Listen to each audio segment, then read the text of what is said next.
folks, I believe that I'm online now.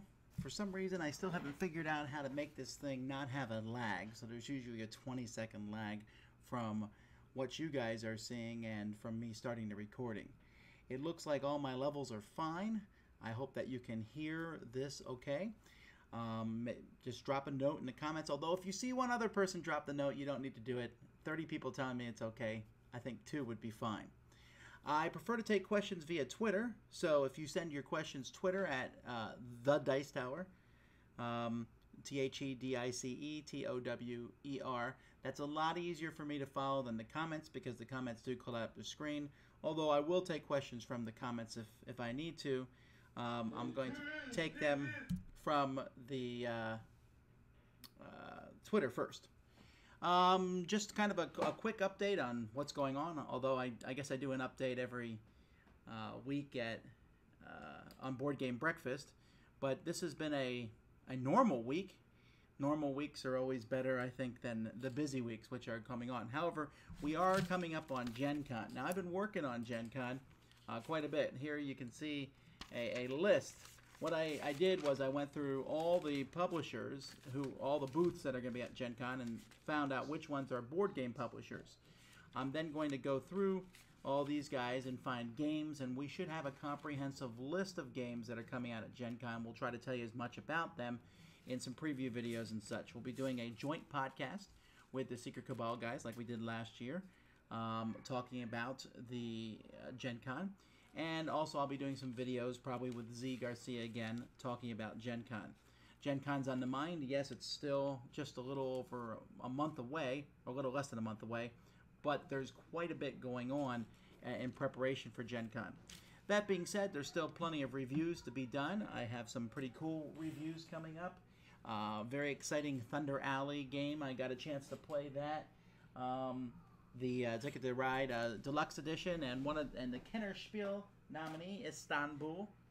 You should actually see that one up tomorrow. I'm in the middle of recording it now. So, I guess that's pretty much all the different things. For those of you who are in the Kickstarter, the playmats finally arrived. I'll be posting something about that later today. The playmats were held up in customs for like a month in Miami. Go figure. I could have driven there and got them. But they finally were released by customs, and I apologize for how late those went out. But we're blaming customs. Anyhow, they should be shipped at this point. So if you're in the United States, you should have whatever you got from the Kickstarter by early next week. For those overseas, it could be much longer just because of everything that goes involved with international shipping and how utterly slow it can be sometimes. So, all right, so looking on Twitter for some questions. Don't forget, I'll mention this a few times throughout the show, but I'm going to take questions mostly through Twitter, and that's at thedicetower.com. At the Dice Tower. Sorry. All right, let's see here. Will I be at Essen this year? Yes, and I'm planning that trip slightly, although that trip is, after Gen Con. As soon as Gen Con's over, we're all about Essen. Well, we're also all about other things, too. In fact, next week, Z and Sam hopefully will start recording their top 100, so I will work on them so that they can be released over the course of the summer. All right, which game would I rather play, Triassic Terror or Evo? That's from Philip. They're both about dinosaurs, which is a cool theme and one I think is not utilized enough in the industry. Evo has the opportunity to evolve your dinosaurs, which is a pretty cool concept. The combat is a little abstract, but you're moving around fighting other dinosaurs. It's a very solid game. Triassic Terror is an area control game, which is very mean and has Tyrannosaurus Rexes moving around the board and raptors eating up little dinosaur meeples and such. They're both excellent games. I don't know that I would even consider them in the same category other than their theme, because one's about area control, the other is about survival and manipulating your pieces so they're in the spots to survive, which I guess is possibly a form of area control. But if I can only keep one, I think I would probably pick Triassic Terror, just if only the edge to having actual little cool dinosaurs to move around the board. All right, Brett says, what are your top 3 favorite board game design podcasts? Well, I don't know. I mean, That's very specific. Are there 3 board game design podcasts? I'm going to say none. I don't listen to any board game design podcasts, so I can't do a top 3. Cash prizes. Is Nothing Personal already out of print? Is there going to be a reprint? Nothing Personal is out of print at this point in time. GameSloot has said that there will be a reprint coming later this year. Christopher, is there a component near you that you can destroy or a card to rip?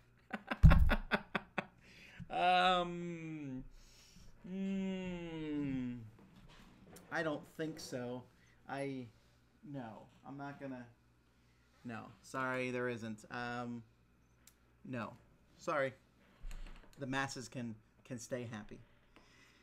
Any update on the new site? Says Lawrence. The new site is being worked on. They're still working on the basic framework of the site. Once the basic framework of the site is done, then we'll be able to make the site look pretty and stuff. It's important that you can search through the site, that everything links together. There's a lot more work in this than I thought. I'm not really a technical guy on this end in that regard, but I'm really excited about what they're doing.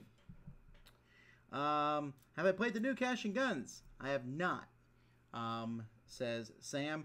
But he said that he heard it. They change it quite a bit. I don't know if they change it quite a bit. You're still pointing guns at other people, and you either have a bullet in your gun or not. Some changes that I saw from when they were doing a preview. They got rid of the bang bang bang card. They now have a draft way to take the money rather than an even split with the leftover money being put in there, and different kinds of money that's in there. And they changed the artwork. I like the artwork change. I know some people don't like it, but I like John Kovalik's artwork. I think it's good. I don't care that they took out the Bang Bang Bang card, but I'm gonna have to wait and see that one in action because I'm not sure. And drafting the money rather than splitting it up, that sounds really cool. That gives someone a reason to be the leader of the group. So I think they streamlined it. I'd be interested to see how it works, and I'm sure they'll add an expansion that adds a lot of these other features people wanted anyway. I don't know. I think the original Cash and Guns was fantastic. Look forward to seeing the second one. Sean says, Alien Frontiers, Euphoria, and Castles of Burgundy. Why should he keep Kingsburg? Well, I don't know that Kingsburg has anything to do with Castles of Burgundy. I'm not sure Kingsburg has anything to do with Euphoria. I know that Kingsburg and Alien Frontiers are very similar, and I'll tell you why I keep both of them. It's because I like Alien Frontiers better than Kingsburg. Barely, but I do. But Kingsburg is so much easier to teach. So easy to teach. Of all those games you mentioned, Alien Frontiers, Euphoria, and Castles of Burgundy, none of them I would use for someone who was just getting into the hobby, someone new. I would never teach any of those games. Euphoria is a great game, but fairly complex. Castles of Burgundy, same thing. Also, it's very points and very non-thematic. Alien Frontiers is a great game, but it's a little bit more complex than Kingsburg. Kingsburg is so easy. I've used it so many times to teach people who haven't played games before. I highly recommend it, and that's why I would not keep it. Or that's why I would keep it and have kept it. Luke says, regarding Marvel Dice Masters, you think Uncanny X-Men will attempt to bridge the gap between low, high-cost characters globals? I don't know what you mean by gap. I mean, if you mean that the low-cost characters are generally better to have in tournament play, and there's too many high-cost characters right now, I mean, you don't get to play all of them. I do know that it's going to deal with that in some respect, but I'm not really sure what I don't play tournament in almost any game, so I never care what the tournament play is. If someone says, well, if you have this combination in tournament play, I don't really care. When I play the Marvel Dice Masters, I go and find 8 characters I think are cool. I put them together, and I play. I don't care. It's the same thing I do with Legendary. I don't try to think of the best combination of guys to beat the bad guy. I just say, ooh, these 5 heroes are cool. Let's put them together and see if we can win or not. To me, the game is so much more fun playing it that way. Why? Okay. But anyway, I know some people love tournaments, and I know they're keeping their eye on the tournament scene. They've told me that much. By the way, folks, in case you're wondering, I'm taking all questions through Twitter at The Dice Tower. All right. Have you played Samurai Battles, the Command & Colors game that's not much talked about? No, I haven't. That one didn't really see a big distribution in America. I know of it. It almost leans towards miniatures because you actually have little miniatures in it. I just have not had a chance to check that one out. Philip says, do you think we'll see a 3rd edition of Runebound at Gen Con? That's a good guess. I don't know.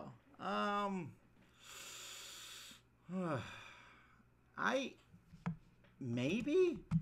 I haven't actually sat down and put my thoughts together about whether. Hang on, I'm gonna turn the volume up a little, and it's already up here. I haven't put my thoughts much together on the Fantasy Flight games that they're going to release. They're very close-lipped about that. In fact, I talked to them this week and got nothing out of them. I have no idea what's going to come from Fantasy Flight. A third edition of Runebound, that might be interesting, but if it does come out, I bet you it's going to be completely different and streamlined. That being said, it is Martin Wallace's game, and I'm not sure that he would be as keen on people streamlining it and basically changing it as other designers might be. I don't know. That's a good guess, though. Still waiting for that Twilight Imperium 4th edition, Star Wars. If that happened, you would hear some people scream like a little girl, and it would probably be coming from my mouth. All right, Zaki says, if you had a chance to try Flying Frog's Dark Gothic. No, they don't send me games, and so I will get to their games when I get around to it. I just haven't got to that one at all yet. There's still quite a few Flying Frog games I haven't played. Big Dan says, why don't you farm some reviews out to other Dice Tower people so you can focus on editing? What? And less old double-up reviews. Okay, well, first of all, doing the reviews is more fun than editing. Why would I want to focus on the editing? I love doing the reviews. And I am farming out the reviews. If you've not noticed, there are tons of people doing reviews on the Dice Tower this week, all the time now. I mean, we're putting out, I think combined, they often equal or exceed the total number that I put out in a week. I try to do 10 a week. I did 5 yesterday. You'll see 5 more posted tomorrow, Lord willing. And then everyone else did, I think, like 9 or 10. There was 10 other reviews this week. So they're equaling to me. I think it's pretty good. And will I stop reviewing old games? No, the old games need to be reviewed. Now, that brings up a point. I've actually made a list this week, or my intern made this list, where I go through here. And what we did is we went through my whole collection and said, is there a video review on these games? Because if there's not, I need to get a video review out of them. And my goal is to get that done before 2014 is over. Now, some of them I may not review, but here's a couple that I really need to review. I really need to do a video review of Zendo. I need to do one of Penago. I need to do one of Power Grid. Can't believe I never did a video review of that. Domain. Unreifen Brighton. I talk about it enough. Should do a video review of it. And then there's a whole pile of kids games. Key Largo. I should do a video review of that one. I never did a video review of Apples to Apples. So there's quite a few games. Amon-Ra, I haven't done a video review of. Twilight Struggle, I haven't done a video review of. So I'll probably get around to doing some of those. My goal is to get it done before 2014, but who knows what will happen. Obviously, I want to do new reviews, and so older reviews take a backseat, but I don't think it's good for me to stop doing them. And I don't ever want to get to a point where I'm just the big chief and you review this and you review this. I love to play games. I love games even when the game is bad and I talk about it. It's so much fun. And so I'm going to be consistently reviewing as much as possible. Obviously, I'm having to farm out reviews to the other folks, but even then I still try to play the game when I get a chance. There's no way I'm going to be able to play everything a year. It's impossible, but it is my goal to play every big release that comes out every year, and I came really close to that in 2013. I think there may have been one big game or maybe 2 that I haven't played yet, and I fully expect that to follow that in 2014. Any plans to visit Korea anytime in the future, says Aaron? Well, I was there in September, so that's actually not that long ago, and it was wonderful. I really miss Korea. It was a great place. I'd love to go back, but it's very expensive to go over there. Thoughts on Heroes of Normandy from Yellow, says Richard. Well, it's a very good game, miniatures game in a box, and I've done a full review on it, so I think that's the easiest way to find that out. Let's see. Remember, folks who are posting reviews, and by the way, folks, I have the volume all the way up on this, so if you can't hear, then I'm going to recommend that you turn your thing up, because I don't know what else to tell you. I have it. I can move the microphone closer to me. I can turn the gain up to here. Hopefully that will help, but that's about the loudest I can make it. Anyway, for those of you posting questions in the comment section, I highly recommend that you send them through Twitter at the Dice Tower, and I will try to answer the questions there. Okay, So, where are we at now?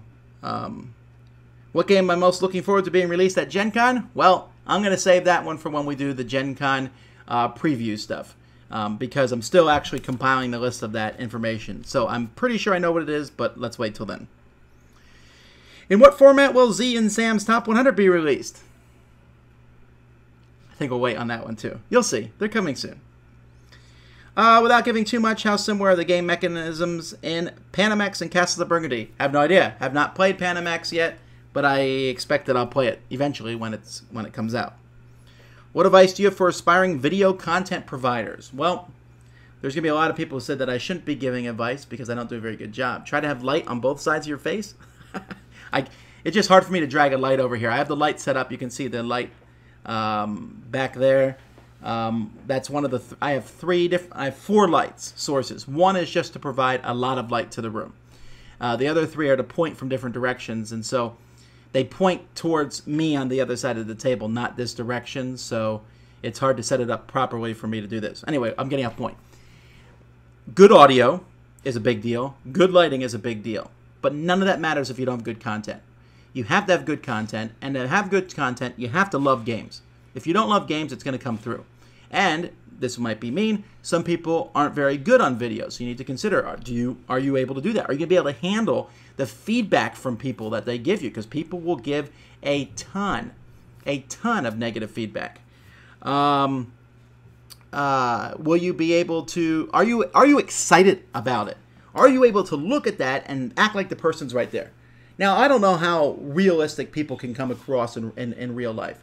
I mean, in essence, I'm sitting here in a chair, and I am talking to a camera right now. There's no person there. And it's a hard thing to do at first. For me, I know I'm talking to actual people. I'm imagining all of you there who are watching it, and you're all sitting around in a group, and I'm talking to you, except you're not interrupting me, which is kind of cool, but also very egotistical. But you have to be able to imagine that and be excited and talk to the camera. And you'll notice that the people who do that in their videos, more folks watch them because they establish a personal connection with them. But be real, be consistent, and try to bring something to the table that people haven't done before. So that's what I would say. Eric says, what's your favorite version of Flux? I don't know that I've played any other version than the original version, although I played the Flux, the board game, so I'll say that. Vigo says, first timer to Gen Con, what are other must-see do's like Cardhalla, True Dungeon, and Cosplay Parade? Well, the Cosplay Parade and Cardhalla are both very neat. I don't know if I would say they're must-sees or do. True Dungeon is pretty cool, but it's not for everybody. Again, I'm going to point you to the podcast that we in the Secret Cabal are going to do. We're going to talk about that stuff in that show. Are people seriously playing the My Little Pony CCG? Says Christopher. I saw a local store advertising event. Well, obviously they're playing it. Obviously enough people bought it that they're coming out with an expansion. There are My Little Pony tournaments. And why? I don't know. People like it. And I cannot ever account for other people's tastes. But then again, people can't account for my taste. So if folks are enjoying it and liking it, I guess that's why. Wilf says, what's the minimum number of times you'll play a game before you review it? Enough that I understand it to review it. And I know that's not the answer people want. And I know this is going to be a sore point with people about my reviews, and this is exactly why I never tell you how many times I review a game, and I never will. Sometimes I only have played a game halfway through when I've reviewed it. Usually those are really bad piece of garbage, and we know how it's going to go. Sometimes I've played them once, sometimes twice, sometimes 3, 4, 5, 6, sometimes 20 times before I review it. It's always different for every review, and the number of times I review it, if you really care about that number, and it will affect how you view my review, then me saying it isn't going to change how you view my review anyway. You're already looking at me with distrust. So all I can tell you is I'm just going to give you my best. I'm going to try to play the game as much as I think is necessary to review it. Ken says, have you played or seen Darth Gothic? Does it look good? No and no, so I don't know. Luke says, have you had a chance to play D&D Attack Wing yet? Oh, I wish, but no. I'm hoping, but no. Sprint the Plank. That's an interesting name. Says, I'm wondering how many times. Okay, just same question. All right. Let's see. Dallin Kuhn says, have you played Cockroach Poker? Wow, a long, long time ago. Wow, back in Korea, probably almost 10 years? It's been a really long time since I played it. I remember enjoying it, but I didn't think it was all of that in a bag of chips. Have I ever done a top 10 of my top 10 features of Board Game Geek website or a review of some kind of it? I like Board Game Geek. It's a great site. There are things that I wish were on the site. I wish that I had more control in the guild forums. I wish that we could pin threads there and that I could shut threads down and have just kind of my own moderating skills in my forums. And because I don't have them in there, I'm actually considering moving our forums to the new website. I'm still debating back and forth on that. But I love Board Game Geek. It's a great database. It has tons of information. There's so much there to find and use. For me personally, I use the database more than anything else to find out about games, to find information out about games. I look at reviews of games. I look at comments about games all the time. I use it to cross-reference design. I mean, I use it, man, that database part I use a lot. I occasionally read some geek lists. I keep track of different threads. There's some users I keep track of. I use it for the subscription thing is by far the best part of Board Game Geek. That you can go in there and I just say next at the top, and it just goes through all my subscriptions, and I subscribe to some games, I subscribe to some users, I subscribe to some threads when I find them interesting. I often go to the game forums and look for stuff that's very active, because those I find are very interesting threads. I don't jump in them all the time, but I like to read them to keep things active. Let's see.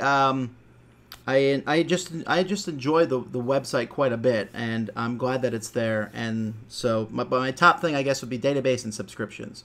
I use those a lot. Also, if you ever want to chuckle, you can always go to the off-topic forums. Not the religion, sex, politics forum. That forum is, wow. No, I would not... Okay. But the regular off-topics, there's some pretty funny threads there, and sometimes I go there for a bit of whimsy and a break from game-related stuff on the internet. Remember, folks, if you're watching this, that I am doing... I'm taking questions at the Dice Tower via Twitter, at the Dice Tower. Sam says, after Sheriff of Nottingham, what's next on the Dice Tower Essentials line? Unfortunately, I can't tell you the next game because there are several games that are in the line right now, but we haven't decided which one is number 2. I think we have it pretty close, and it's very different than Sheriff of Nottingham. But I think it's an excellent game. But unfortunately, until everything is in stone, I cannot tell you about that one. All I can say is this. Sheriff of Nottingham, I am so pleased that this is the first game.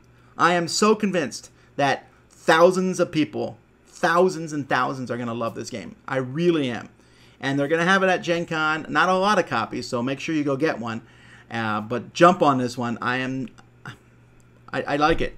To clarify about Dice Tower Essentials, since some people watching may not know what they are, the Dice Tower Essentials was an idea I've had for a long time, and I went to Arcane Wonders, and they took me up on it, where we make a line of games that I find these games, like they're either from a small foreign publisher, or they've been published and out of print, or maybe even a new game but they're games that I think are really good. Really good. None of this, it's pretty good, let's print it. No, they have to be games that I think are woohoo type games. And that is where Robin Hood is. I mean, Robin Hood right now, Sheriff of Nottingham. The name was changed. Sheriff of Nottingham right now, I'm ranking like at a 9. 9, easily in my top 100. Just such a super game. And so, of course, I want to put the name on that. So what I do in regards to this is I find the games, I come in. The game is not in this line unless I completely approve it and sign off on it. But, I mean, I'm not the only one. There are several games I said, this would be great. And they said, probably not. And so there is some back and forth. But if you see the game published, it's a game that I really enjoy. And that's where we're at. I work a little bit sometimes with the development, and I look at the changes and things and talk about it. But most of the work is done by Arcane Wonders and the designers. I'm the guy who hooks them up. I'm the connector. All right, let's see. Connor says, what's your opinion on established publishers using Kickstarter to fund new projects? If I can delay my answer to that one, that is going to be my Tom Thinks segment for Board Game Breakfast this coming Monday. When do you determine when to get an expansion, personally? If they make one for a game I love, as soon as it's announced. I love expansions. So as soon as an expansion, I'm there. Let's see. Heard recent mention on Dice Tower of major board game manufacturers in Germany and China. Why are there few or none in the U.S.? I have no idea. I mean, obviously, China has them because of the lower cost of labor, although that cost keeps increasing all the time. Germany has been doing it for a much longer period of time. So I think that would be the answer for the difference between Germany and U.S. is time.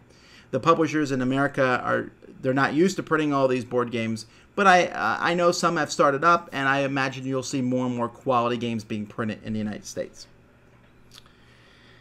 Big Dan says, Level 7 Omega Protocol, Claustrophobia, or Descent 2nd Edition. That's a tough one between Level 7 Omega Protocol and Descent 2nd Edition. I would, if you like fantasy, Descent. If you like sci-fi, Level 7. If I could only have one, Descent by a mile. And the reason for that is because Level 7, while it's a great game, I would love to see more scenarios for it. Descent has so much stuff, it's mind-boggling. I could play it for the rest of my life probably and not do something twice.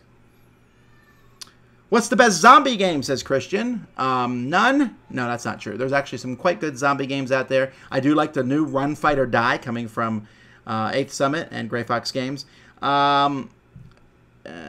Probably City of Horror or Mall of Horror. Sean says, still playing Pathfinder. The card game. Are you going to pick up Skull and Shackles, the new one? I don't know. My thoughts on it are still good, although it's a slight turkey for me at this point. I just find myself not playing it as much as I'm interested. Every time I'm like, ooh, Pathfinder, should we play it again? Oh, but we could play Thunderstone. Oh, or we could just play Descent, or, you know, I don't know. It's still a good game, don't get me wrong. I think it's an excellent game. I just don't find myself playing it as much, and I'm having a hard time keeping up with the vast amount of content that they're producing. Shouldn't have been surprised at that, though. It is Paizo, and they're great, and the game is fine. I'm just not playing it as much as I used to. Cash Price says, did you get all the add-ons for Arcadia Quest Kickstarter? Well, I haven't even got Arcadia Quest, so I don't think I got all the add-ons. Are they good for the September release? I don't know. Hopefully, maybe. I don't work for Coleman or not, so I don't know the answer to those questions. I know that last I knew, it was on track to be printed on time. Eric says, do you think games like Dead of Winter can get otherwise co-op players to play and even have fun? I don't know. I haven't played Dead of Winter yet. You say, why haven't you played it? Well, because I wanted to play it learning from the rules and playing in a kind of a contained environment, not because every chance I've had to play it has been with people who were enthusiastic and wildly, you know, oh, well, this is the greatest game ever. And I'm sure it's a great game because it's Plaid Hat, and they haven't published, I think, a bad game yet. Fantastic. So I'm sure I'll like it. But I'm just waiting. I'll play the final product. As soon as I play it, I will be able to answer that for you. Also, why be a co-op hater? Seriously. It's such a fun genre. We're working together. I understand the competitiveness. I don't want to play co-op games all the time. Sometimes I want to crush you and grind your bones into milk. But I like the co-op thing. And when people say, I hate cooperative games, I don't understand that mindset. It's okay. It's just odd to me. Micah says, as Zaya will be shipping fairly soon, is there a game that you would compare it to or that it would replace in your collection? It would certainly be added to my collection. A game that it would replace with it. There is no game like Zaya. So when I replace a game, because whenever I get a game I have to get rid of one, it's going to be one that's of size probably, not comparativeness. Seth says, I know you don't get much info from Final Fantasy games, but... Okay, Seth, seriously. If everything after but, there's no way I know it. But anyway, I'll read it anyway. But any info on the Mission Red Planet reprint? I have no idea. I think it's coming out at Gen Con, but I could be wrong. Have you played King of New York yet? No. If I had, there'd be a video review of it. I promise. They're keeping a very tight lid on this one. Christopher says, what's your favorite game with a standard 52-card deck? Hearts, probably. Hearts, but I like to play where the Jack of Clubs is a negative 10 points. I enjoy that. Gives you a card that you want to get. It's very fun. John Gallant, I can't answer your question right now. I'm going to deal with that over the next coming weeks. Philip says, any info on upcoming top 10 lists? Well, the next one is a top 10 games from Queen. I'm sorry, no, we did Queen already. Top 10 from Eagle/Griffin Games. And that's on the audio podcast. The next top 10 on the video is going to be our top 10 fantasy games. I don't have any information farther on the line on video. We need to sit down and talk about which one we'll do next. But for audio, we're going to be doing our top 10 games, I think, from Milton Bradley is one that's coming up. I wanted to do that one for a while. Thomas says, Wilson Kickstarter is finishing tomorrow. If you were participating, what would you get? I don't even know what that is. So, guys, you have to wait and see when I look at this. Wilson Kickstarter. So, that's... I don't even know what that is. It looks like a... the Steampunk Skirmish game. I don't think I would get it at all. It looks like a miniatures game. So, there we go. All right. Mad Hair Day says, do you have any plans to make a Dice Tower app? No, not right now, because, well, there's actually one app that's possible, but that's in the background. We're trying to make the website so that you can just view it easily on mobile devices. Yev says, will Sheriff of Nottingham any level of partnership with Galapagos Jogos, the Brazilian company?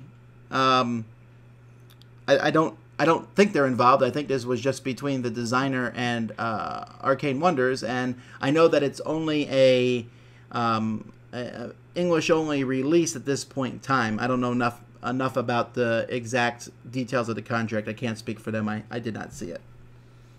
Will I be reviewing Doomtown Reloaded? Yes. I've held off on this because when I first played it, it was just overwhelming, and then the second time, still kind of overwhelming. And so I'm needing to play it several more times, I think, before I can give a good review of it, because it just I've been talking to the designer, actually. It has a very steep learning curve. It seems good, seems really good. I just want to make sure I grok it. It gives me the exact same feeling when I first played Netrunner. I was like, wow, what just happened? And after playing Netrunner multiple times, you're like, oh, this is pretty cool. And I think Doomtown Reloaded is the same thing.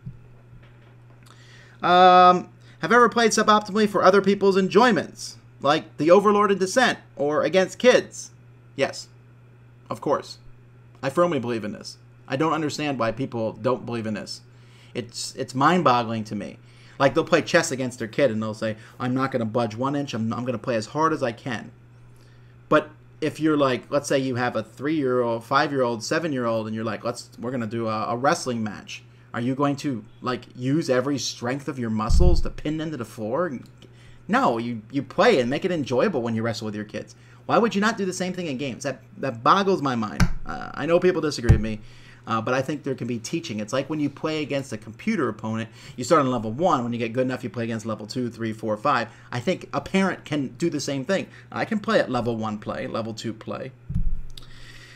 All right. Any news about Seafall? Unfortunately, no. I just know that it's probably not going to be out as fast as I thought it would be, because I know there's a lot of work being done on it, and they want to make it good. What do you think about Machina Arcana? I have not seen it. Are you looking forward to Sentinels Tactics? Of course. Very much so. A board game in Sentinels universe? Yeah. Since you get asked a lot, was it a mistake to use the question, which way did bathroom? Nah, it's funny. And besides, that's Eric who did that, not me. Do you get paid for the Dice Tower Essentials line? I get a very, very small fee for hooking these guys up together. But yes, there is some money involved. But I would have done it even had there been no money, because I think it's a cool idea.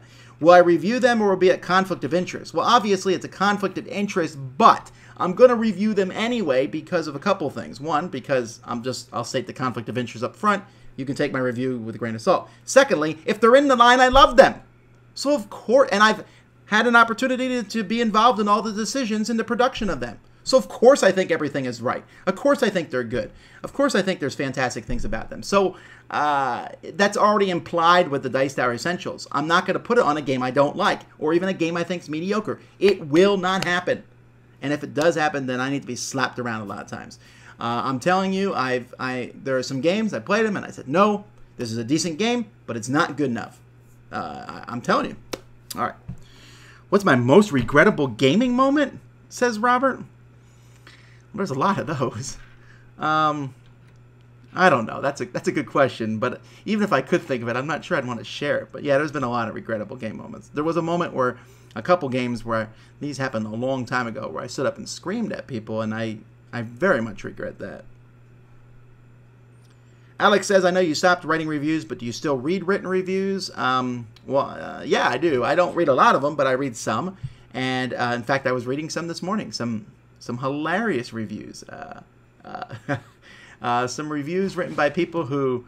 I was reading one person's reviews, and I was just astounded. I thought I was positive. This person was so positive about a game which is so not positive. I was just amazed. But everyone has their different opinions. All right.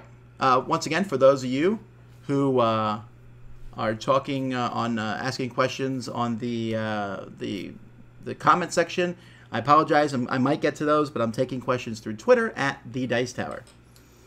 Speaking of the Dice Tower, Jason Levine came back in the country Wednesday.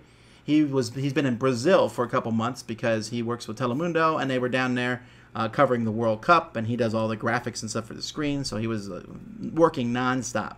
So he came in yesterday. Yesterday I went up to he moved into a new house, and so I helped him move his very big collection from another house that it was storing at, and that gamer has a big collection, and it's amazing here in Miami how many people we have with just big collections, much bigger than mine.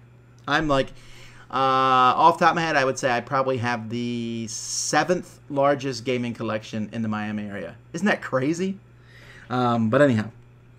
Okay, Nicole says, have you heard anything about all the other Dice Masters releases? Well, yeah, I know they're doing Yu-Gi-Oh! And they're doing the DC, but the dates on those have been slid. I don't know where they are right now.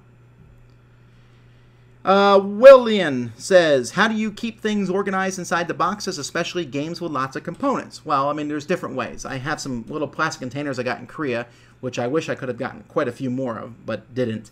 And I have no idea where I even got them from. I had a gamer friend in Korea order them for me, and I've lost contact.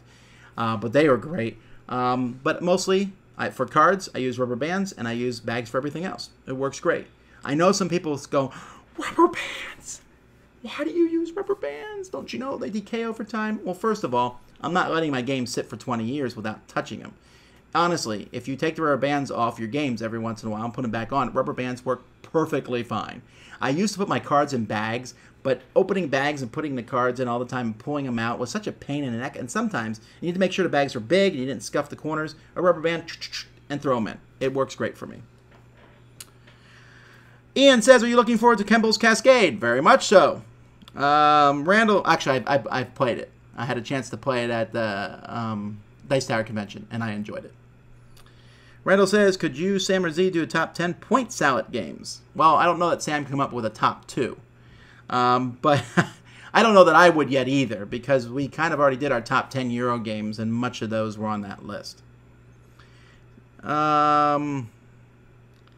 Jan says, podcast agents and music players have square album art space. Why does ours have a rectangular, weird-shaped icon? That's a good question. We need to change that and fix that. So if someone does that, let me know, and I'll upload it to iTunes. I don't know why we have such a weird-shaped icon. I never think about it. And, Jan, you brought that to my attention. Thank you. Ranger Rob says, are you looking forward to the Dominion expansion for Star Trek Fleet Captains? Woo! Will 8 players be too much? Yes. Didn't know it was going up to 8 players. Why? What? No. 2 players is fine. Thank you. Let's see. Philip says, I bought the successor to Expedit. Calyx. Does the box or Survive fit inside one of the compartments? Well, I don't know. You bought it. How would I know? Survive. My Survive fits in. I don't know which Survive you're talking about. The new Stronghold one fits in. And I have the smaller new Stronghold one. Do you enjoy Texas Hold'em, says Eric. It's okay. I like variants of poker more than poker itself. I don't gamble for money. So, it's okay. It's interesting. I don't enjoy watching it. Watching it is boring as all get out. All these guys sitting there staring at each other and an announcer's talking in a golf tone voice. Oh, and look at them now. Oh, and I don't even know what's going on halftime. They're just pushing chips in and staring at each other. Let's see here. What percentage of games that you review do you have to go out and get yourself versus sent as a demo copy? I don't know the percentages. 10%, 20% maybe at this point. But there are some games I still have to go out and get myself. And I will only usually go out and get the big releases and do that because the small releases that aren't sent to me, or even the medium releases, I just don't have time to get them all. And then many times they're covered by my other reviewers, so I don't need to get them all. But I do have to get all the big releases so I can do a good top 10 list and also tell you what the best games of the year are. How are the preparations of the musical episode going? Don't ask that. Christopher says, many people mention owning games that they've never played. What's your opinion on that? I was at my friend's house yesterday when we were moving Jason's stuff, and I looked around his game collection. I said, this bothers me. There's so much shrink wrap. So many games in shrink wrap. Open them up. Play them. He said, I'm a collector. I said, okay, that's fine. I don't grok the collector mindset, but I can, good. If you're a collector, that's fine. But man, it drives me nuts having a game I haven't played. These shelves behind me, I played every single game there. Multiple times. I don't think there's any game there I've only played once. If you went and looked at my closet, there's a whole pile of games I haven't played, but those are reviews, and I try to cycle that through as much as possible. Keeping a game and not playing it, just get a pretty picture. How comfortable are you with being one of the trinity of tabletop? Don't think such a thing exists. Not sure I'm on it. I'm going to say no. All right. Sprint the Plank says, is there a way for players to make it even clearer to designers what expansions are in demand? I don't know. The internet, Board Game Geek. I think usually designers have ideas for expansions and then they post them. Some of these questions that you're asking, if I skip your question once you ask it, it's probably because it's been asked before in this episode, so when we're done, you can go back and probably watch it at that point. Zen says that he liked the recent reviews I did with Z, and they were awesome. Well, are there plans for more? Well, I always add Z or Sam to reviews, if possible, if they've played the game and it's convenient. The thing is, I get to play with Z and Sam often, but not as often as I like, and I'm going to play games all the time. So a lot of my games that I play are games I've gotten, and I'm going to review them as quickly as possible, and they haven't got a chance to play them yet, so they can't jump in on those reviews. Now, if they have played them, then there's a chance for them to jump in my reviews, and Z and I, back a week or so ago, had a chance to play a lot of the same games, and at Dice Tower Con, we crisscrossed on a lot of things, so it was easy for us to do a pile there. You'll see more, for sure. Kujaku says, I've taught all my friends how to play Race for the Galaxy and haven't won a game even when teaching them. How can I get better? I don't know. I'm sure there's strategy guides on the internet. I feel like I do okay at Race for the Galaxy, but I've played people who are really good at it and I get mutilated. What game gives the best Indiana Jones feel? Says Ken. Right now, that would be Eldritch Horror. Eldritch Horror is a very fun game with the overarching adventure theme. Let's see here. Rob says, have you looked at the Dungeon Lords Kickstarter at all? Well, he says, I know it wasn't your favorite game, but CGE runs it well. Well, yeah, they do. And I'm not going to argue that it's a game that a lot of people like. I'm not a huge fan of the game, but that doesn't matter if other people like it. Fantastic. And a collector's edition, great. Cash Price says, I'm going camping soon and I'm in need of kindling. Where can I get a copy of One-Upmanship? Be nice, guys. Jan says, you mentioned you had an idea of a mech game, some kind of robot fight thing. Have you abandoned that design? I have abandoned it, but Steve Avery has not. John Graham says, does your wife enjoy games as much as you do, and what's her favorite game? She does not love games as much as I do. I believe her favorite game is Ticket to Ride. It's either that or Lost Cities. We just played Lost Cities the other night. I was feeling pretty confident, and once again, I wanted to throw the cards at the wall because she mutilated me. Modern Monk says, any thoughts on whether we'll see a Guardians of the Galaxy expansions for Legendary? I'm pumped for the movie and want more. No comment. Sean says, was the recent Nothing Personal expansion Kickstarter delivery estimate a cautious one? I cannot speak for anything regarding that expansion at all. Any question regarding that expansion and from everything, from every aspect, should be directed towards Game Salute. I did not make any of those decisions, so I apologize. You'll have to ask them.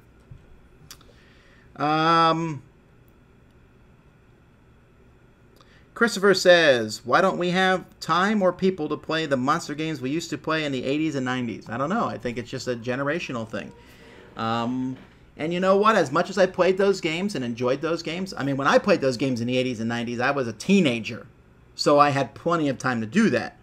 As an adult, I don't think that adults in the 80s and 90s had that much more time to play them. There's also so many more great games. Back then, you had like, oh, there's 3 games. Well, I'll just keep playing them over and over again. I think you could still play them, but I think if all these games had been available back then, I would have said, forget this. I know that if Magic the Gathering had come out when I was a teenager, I would have been all over that game. I would have played it to death. I would have... Oh, man. I am glad that Magic the Gathering came out the year I went to college. Had those collectible card games come out in my formative years, that could have been tough for me. Ian says, what are my top 5 science fiction books? Well, Ender's Game. And I'll say Ender's Game / Ender's Shadow, because I think they're 2 complementary books. Really enjoy those. The Honor Harrington series, I don't know if I'd pick any book there. At All Costs might be my favorite from that series. The Isaac Asimov trilogy, Foundation is fantastic. Those are 3 great sci-fi books. I've recently read one that I liked quite a bit about a guy who sold maple syrup to aliens, and I forget the name of that one, but that one's very enjoyable. I have it on my Kindle. But I'll tell you what, guys, I only named 4. Oh, and 5 would be the Thrawn trilogy by Timothy Zahn.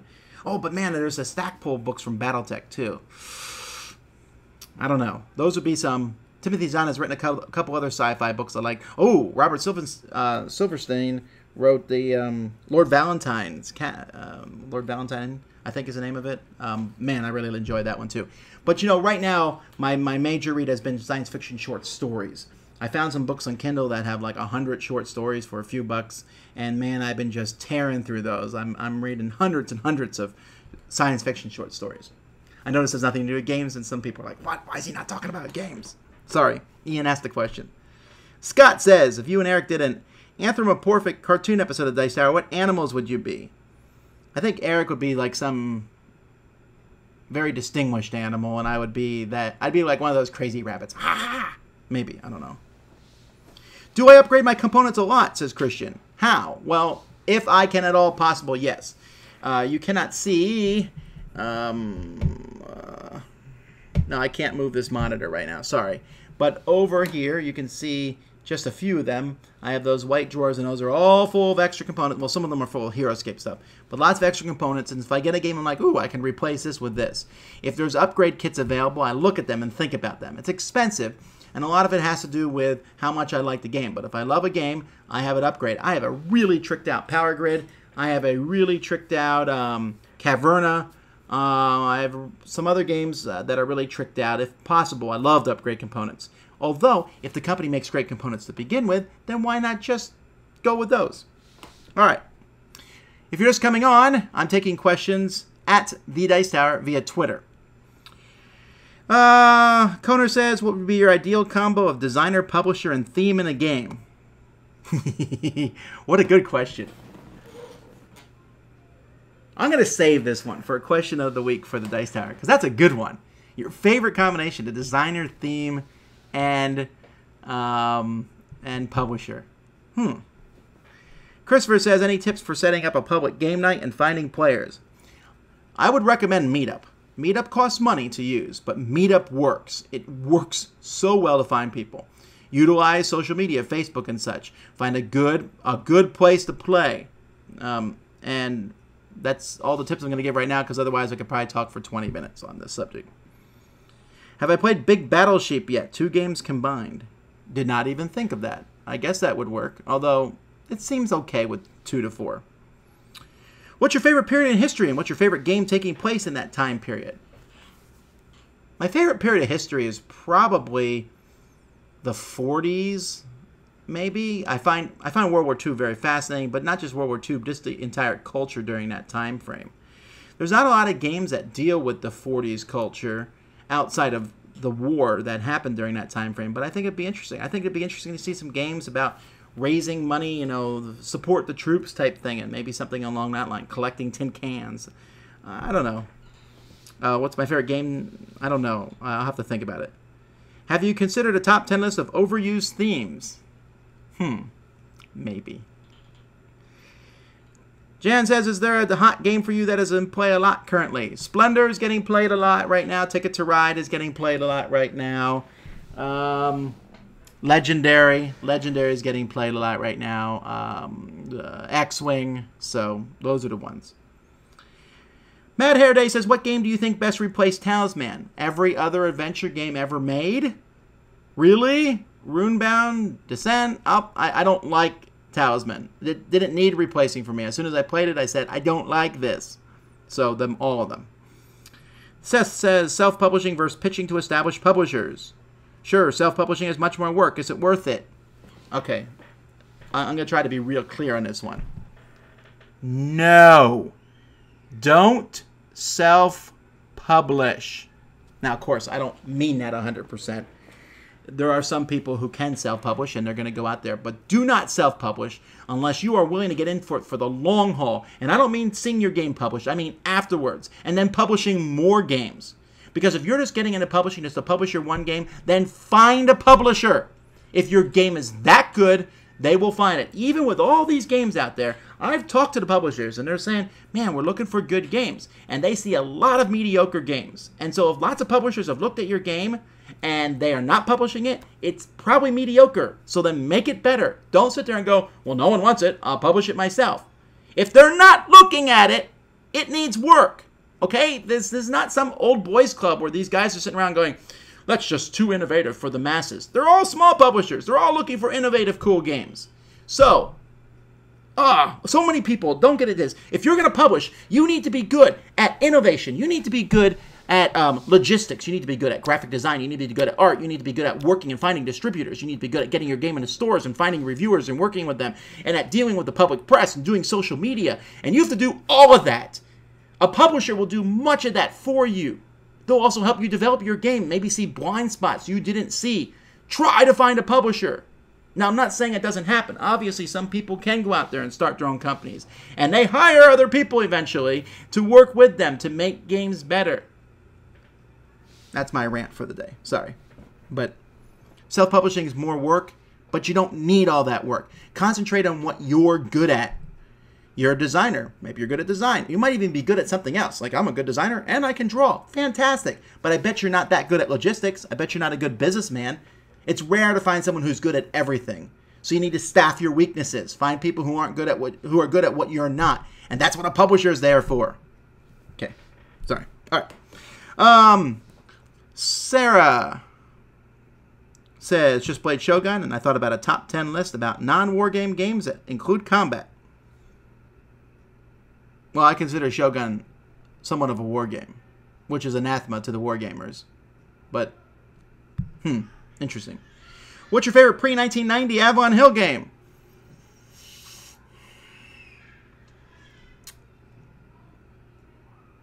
Kremlin, I think. Probably Kremlin. That was 1989, I believe. So I think I'm okay. The X-File board game should be coming out soon, but it gets no buzz at all. Even the designer is clueless. Bad marketing? No, I think it will come out, hit with a bang. You gotta remember, the X-Files, even though there is a contingent of people who like it, the X-Files is an older license. And, I mean, they're still not on TV anymore, so it's not as popular as other things. I think it will do really well when it comes out, and I'm looking very much forward to it. Does Sam play a lot fewer games than you or Z? Or does he just not like rating them on Board Game Geek? Not everyone has to rate games on Board Game Geek. I think Sam, I don't know how many games Sam plays. He plays a lot of games with his family, so I would say he probably plays as much as we do. My group can't stand playing Arkham Horror. We did play it twice, and it was more pain than pleasure. What's our problem? I don't know that you have a problem. If you don't like it, play a different game. I don't think people who don't like the games that I like have a problem. Besides, I thought I'm actually moved from Arkham on now. I'm playing Eldritch, but I did like Arkham a lot. You did a video review of Pillars of the Earth back in March. Any chance for a review of the expansion? Huh. I thought I had reviewed the expansion. I'll have to hunt that one down and do it. Oh, I have the expansion. I mean, I just have to do it. Terrain says, you're right up the road from us in Florida Keys. Wanted to show you our new board game tech first for Kickstarter. Wish you reviewed. Okay. Jan says, why is there so much fantasy and sci-fi games? Well, that's because they're themes that people like. I know I get criticized a lot because I rail on this trading in the Mediterranean stuff, and as opposed to, you know, just there seems to be a lot of fantasy and sci-fi. Although if you go out and count the numbers, there's still more medieval themed games, I think, than any other game out there, although zombies are catching. You know, there's a lot. Fantasy is still way more theme in games than sci-fi. There's a lot of sci-fi games coming out in the last 3 or 4 years. That's for sure. But not nearly as much as there once was. I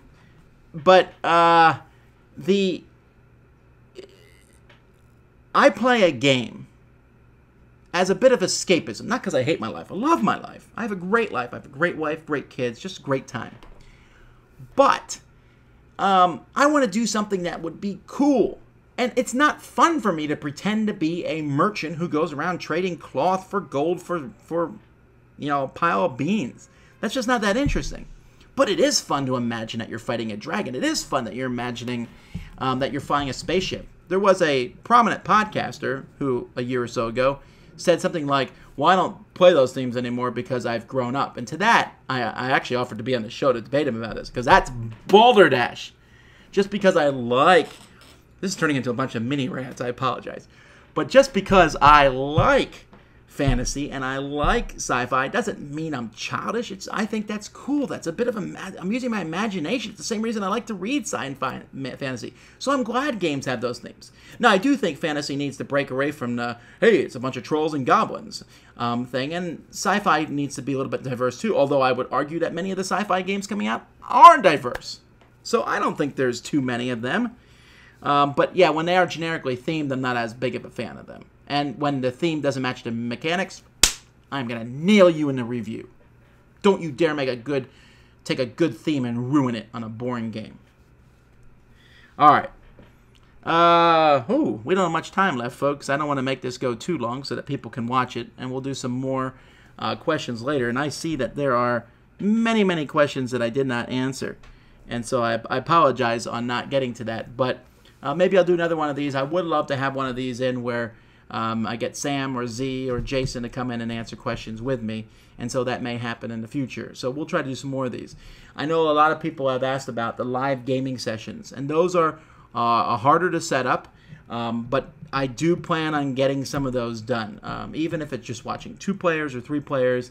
It's just that there's a lot of work to be done with the cameras and the lighting and all that involved in that. But I would like to record some more of them. I think they're interesting.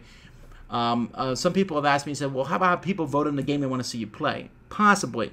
But in reality, it's really important that you see games played that are interesting to watch. A game that's not interesting to watch can be really boring and just not a lot of fun.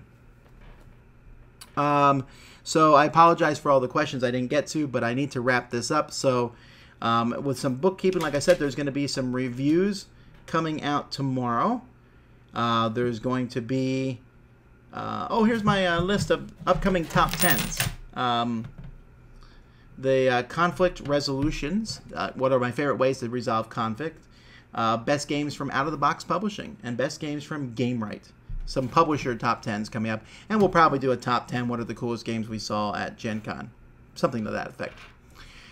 So, folks, again, thank you for all those. I got enough questions on Twitter. I kind of kept one eye on the comments. I apologize that the sound wasn't as loud as it could be most of the time. But I do appreciate you guys coming in. It looks like there's a lot of people came in and watched. I appreciate you guys being fans of the Dice Tower.